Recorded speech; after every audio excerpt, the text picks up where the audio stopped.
Fast news కి స్వాగతం. Supreme court ప్రధాన న్యాయమూర్తి జస్టిస్ బిఆర్ గౌరీపై కోర్టులోనే దాడి జరిగి 3 వారాలు గడుస్తున్న నేటి వరకు నిందితుడిపై ఎలాంటి కేసు నమోదు చేయలేదని ఎంఆర్పీఎస్ వ్యవస్థాపక అధ్యక్షుడు మందకృష్ణ మాదిగ ప్రశ్నించారు. సంగారెడ్డిలో ఆయన మీడియా సమావేశంలో మాట్లాడుతూ జరిగిన దాడి దళిత వర్గాలందరినీ ఆందోళనకు గురి చేస్తుందని చెప్పారు. దాడికి నిరసనగా దేశానికి ప్రపంచానికి తెలిసేలా నవంబర్ 1వ తేదీన హైదరాబాద్లో ఆత్మగౌరవ సభ నిరసన ప్రదర్శన ర్యాలీ చేపడుతున్నట్లు పేర్కొన్నారు. త్వరలోనే ఢిల్లీలోని నిరసన చేపడతామని ప్రకటించారు. ఈ కార్యక్రమంలో వివిధ జిల్లాల నుంచి దళిత నాయకులు అధిక సంఖ్యలో పాల్గొన్నారు. చీఫ్ జస్టిస్ గౌరవ గవాయి గారి మీద సుప్రీంకోర్టులోనే దాడి జరిగి 3 వారాలు గడిచిపోతున్నప్పటికీ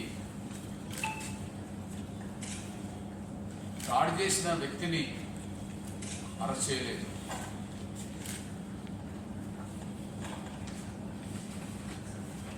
కేసు కూడా నమోదు చేయలేదు. ఆ వ్యక్తి వెనుక ఏ శక్తులు ఉన్నాయో తేల్చుకునే ప్రయత్నంలో ఎలాంటి ఒక విచారణ చేపట్టలేదు. ఇది ఈ దేశంలో ఉండబడే దళిత వర్గాలందరికీ ఆందోళనకు గురి చేస్తున్న అంశం. దాడి జరిగిన వెంటనే గౌరవ ప్రధానమంత్రి నరేంద్ర మోడీ గారితో పాటు ప్రతిపక్ష పార్టీకి సంబంధించిన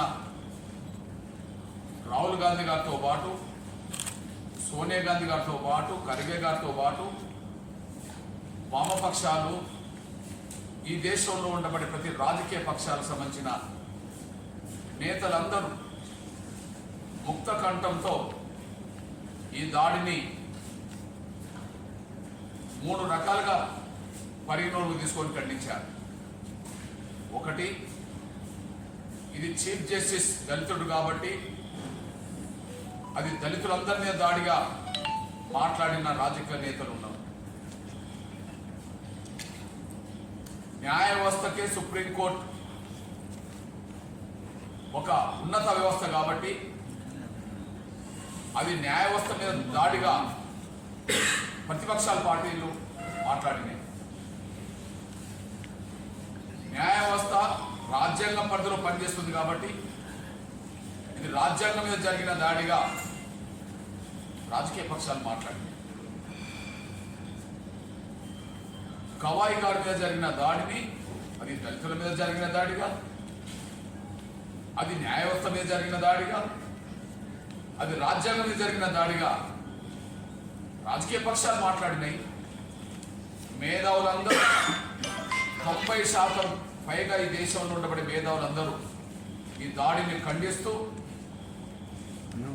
వాళ్ళకు ఉండబడే ఆలోచన మేరకు ప్రింట్ అండ్ ఎలక్ట్రానిక్ మీడియాలోనూ వాళ్ళ అభిప్రాయాలు చెప్పడం జరిగింది.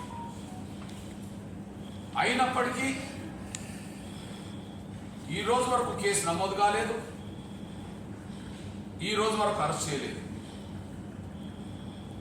దానివల్ల పరిణామాలు ఎంత దూరం వచ్చినాయంటే, కేసు నమోదు కాకపోవడం వల్ల, తనని అరెస్ట్ చేయకపోవడం వల్ల తన వెనుక ఏ శక్తులు ఉన్నాయో బయటికి తీసుకొచ్చే విధంగా ఒక విచారణ జరగకపోవడం వల్ల దాడి చేసిన వ్యక్తి సోషల్ మీడియాలో, ప్రింట్ మీడియాలో, ఎలక్ట్రానిక్ మీడియాలో మేము మళ్ళీ దాడి చేస్తామని మాట్లాడే కాడికి వచ్చేసింది. మేము మళ్ళీ దాడి చేస్తామని మాట్లాడే కాడికి వచ్చేసింది. ఈ దేశంలో చట్టాలు ఉన్నాయా లేవా? రాజ్యాంగం ఉన్నదా లేదా? మనకు చట్టాలు ఉన్నాయా లేవా? రాజ్యాంగం ఉన్నదా లేదా? ఆ స్థానంలో సిజే గారి స్థానంలో దళితుడు కాకుండా ఇంకొక వ్యక్తి ఉంటే ఈ దాడి జరిగేది కాదు. ఒకవేళ దాడి జరిగితే వెంటనే అరెస్ట్ చేయడానికి దారి తీసేది. ఇది మా స్పష్టమైన అభిప్రాయం. మేము స్పష్టం చేస్తున్నాం. ఈ మధ్యకాలంలో 2 సంఘటనలు జరిగినాయి. ఈ మధ్యకాలంలో 2 సంఘటనలు జరిగినాయి.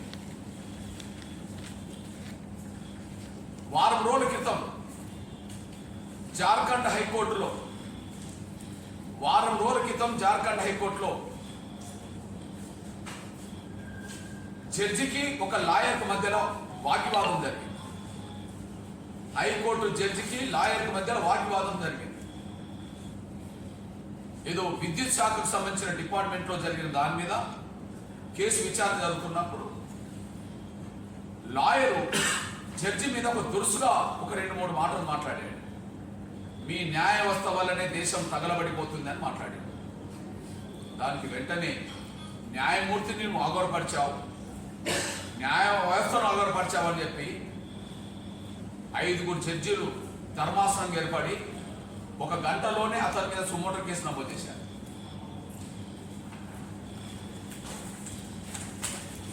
ఇది జార్ఖండ్. జడ్జికి లాయర్ మధ్యలో వాగ్వాదం జరిగితే కూడా సుమోటో కేసు నమోదైంది కదా. హైకోర్టు జడ్జికి లాయర్ మధ్యలో జరిగిన ఒక వాద వివాదంలో వాగ్వాదం జరిగినందుకనే సుమోటో కేసు నమోదు చేయించారు కదా. న్యాయ వ్యవస్థకు బాస్ సుప్రీంకోర్టు, దేశంలో సుప్రీంకోర్టుకు బాస్ చీఫ్ జస్టిస్. అట్లాంటి చీఫ్ జస్టిస్ మీద బూటుతో దాడి చేస్తే న్యాయ వ్యవస్థ మౌనంగా ఉండడం న్యాయమా? ఎందుకు సుమోటో కేసు నమోదు చేయలేదు? ఎందుకు వెంటనే పోలీసులు సుమోటోగా తీసుకోలేదు? బజార్లో ఒక అనాథ శవం కనిపిస్తే ఎవరు ఫిర్యాదు చేయకపోయినా అది వార్త రూపంగా వస్తే అక్కడికి వెళ్ళి ఒక అనాథ శవం ఇక్కడ ఉన్నదని చెప్పి కేసు నమోదు చేసుకుంటారు కదా. ఎవరు ఫిర్యాదు చేయాల్సిన అవసరం లేదు కదా. పోలీస్ డిపార్ట్మెంట్ స్వతంత్రంగా కొన్ని వార్తలు పేపర్లో టీవీలో చూసిన తర్వాత ఎవరు ఫిర్యాదు చేయకపోయినా సుమోటో కేసు నమోదు చేసే అధికారం పోలీస్ యంత్రాంగం ఉంది కదా. మరి సీజే గారి మీద జరిగిన దాడి ప్రపంచానికి తెలుసు కదా. ఎందుకు ఢిల్లీ పోలీసులు సుమోటో కేసు తీసుకోలేదు? మూడో ఎగ్జాంపుల్ చెప్తున్నా, మన తెలంగాణ ఎగ్జాంపుల్ చెప్తున్నా. ఢిల్లీలో మానవ హక్కుల కమిషన్ ఉన్నది. జాతీయ మానవ హక్కుల కమిషన్ ఢిల్లీలోనే ఉన్నది. కమిషన్కి ఈ సమాచారం లేదా? ఢిల్లీలో ఉండబడే జాతీయ మానవ హక్కుల కమిషన్కు సమాచారం లేదా? సుప్రీంకోర్టు ఎక్కడున్నది? ఢిల్లీలో లేదా? దేశ రాజధాని ఢిల్లీ కదా. మానవ హక్కుల కమిషన్ కార్యాలయం ఢిల్లీలో ఉన్నది కదా. ఈ సంఘటన సుమోటో కేసు ఎందుకు తీసుకోలేదు? ఇక్కడ తెలంగాణ గురించి మాట్లాడుతున్నాం.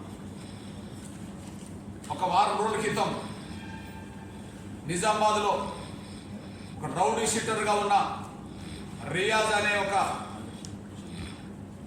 మొన్ననే పోలీస్ కానిస్టేబుల్ చంపిన 40 కేసులున్న తనని పోలీసులు ఎన్కౌంటర్ చేశారు.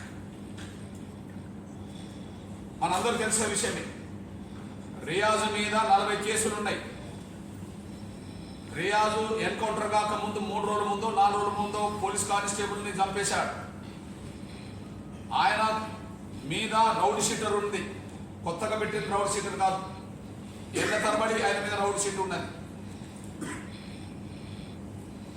ఆయన అరెస్ట్ చేస్తున్నప్పుడు కొన్ని గాయాలు కావడమని హాస్పిటల్లో పెట్టినాక హాస్పిటల్లో పోలీసుల మీద ఎదురు తిరిగిండానో తుపాకు లాక్కున్నాడని చెప్పి ఆయనను కాల్చి పారేశారు. మనం చూశాం. సరే, ఎన్కౌంటర్ పోలీసులు ఏం చెప్తారో అది చెప్పారు. నేను దాని తప్పు ఒప్పు గురించి మాట్లాడతలేను. కానీ ఒక విషయం చెప్తున్నాను. నేను ఆయన రౌడీ షీటరే కదా. 40 కేసులు ఆయన మీద ఉన్నాయి కదా.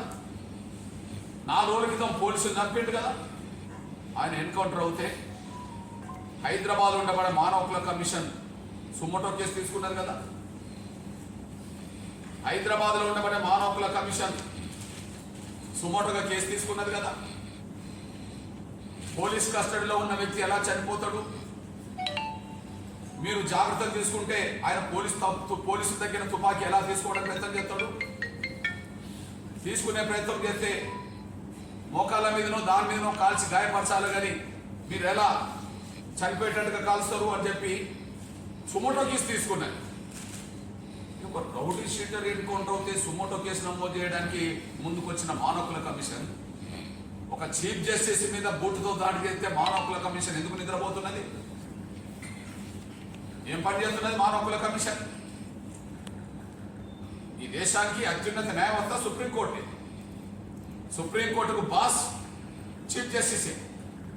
ఆ చీఫ్ జస్టిస్ మీద బూటుతో దాడి చేస్తే ఢిల్లీ పోలీసులు కేసు పెట్టారు.